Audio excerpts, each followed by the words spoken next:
Hi everyone, Norma Jean here. It is so important that we start addressing what is most central to our overall mental and physical health, and that is our gut microbiome. Things really do start here, yet most health practitioners know little about it or how to take care of it. Even just a few years ago, I saw a teenage boy that suffered from ulcerative colitis that was getting increasingly worse and kept him from going to school or participating in sports. His gastroenterologist was treating him with immunosuppressants to calm the inflammation and told him that his condition was genetic and nutrition would not make a difference.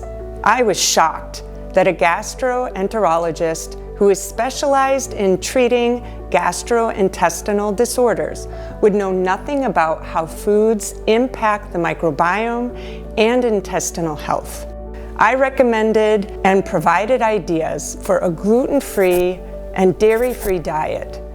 After just 2 weeks on the diet, he was feeling good and relied less on the immunosuppressant. It is stories like these that get me fired up about the gaps in our healthcare system. We need to get to the root cause of health imbalances that seem to be getting worse every year. Better health really does start with the gut. Our microbiome is home to over 100 trillion microorganisms, including bacteria, fungi, viruses, and protozoa. The majority of these organisms reside in the large intestine, where a lot of the magic happens. Most of these organisms are bacteria, which is why I will also refer to the microbiome as gut bacteria. The job of the microbiome is so huge that it is often referred to as another organ of the body. It acts as a second brain, performs metabolic functions, regulates over 70% of our immune system, and influences how our genes are expressed.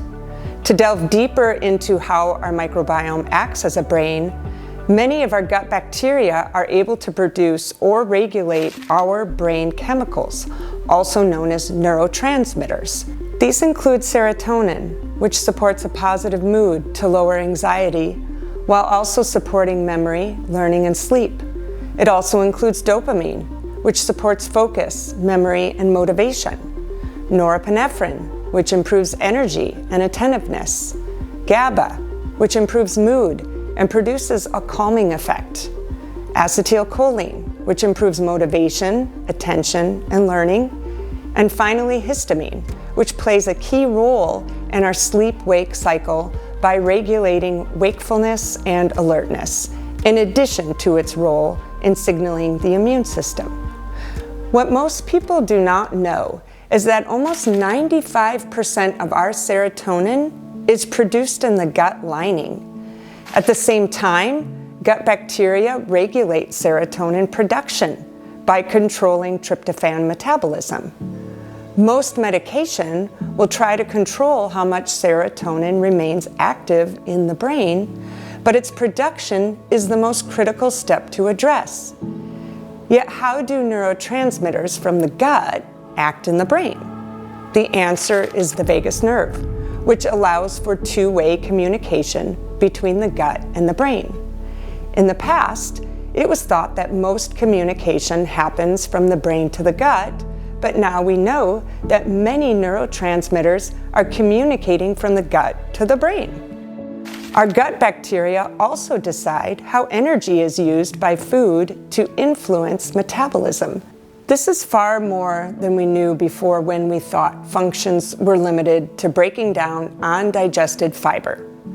We also benefit from byproducts of bacteria digestion, which includes vitamin K for blood and bone health, as well as fatty acids, which are important to intestinal health and for absorption of calcium, magnesium, and iron. This is why gut health is also linked to bone health. Since over 70% of our immune cells are in our gut, our microbiome also plays an important role in regulating our immune system, which includes fighting against pathogens. Hence, those with healthy microbiomes will get sick less often and have a lower risk for allergies. Finally, the microbiome also influences our own genetic expression. This further impacts our immune responses, metabolism, and brain function, as well as intestinal barrier function, which controls what crosses into our bloodstream from our digested food. This is just a short summary of the major roles that our microbiome plays in the body to influence our brain, metabolism, immune system, and genetic expression. Check out my upcoming videos to learn more. Thank you and be well.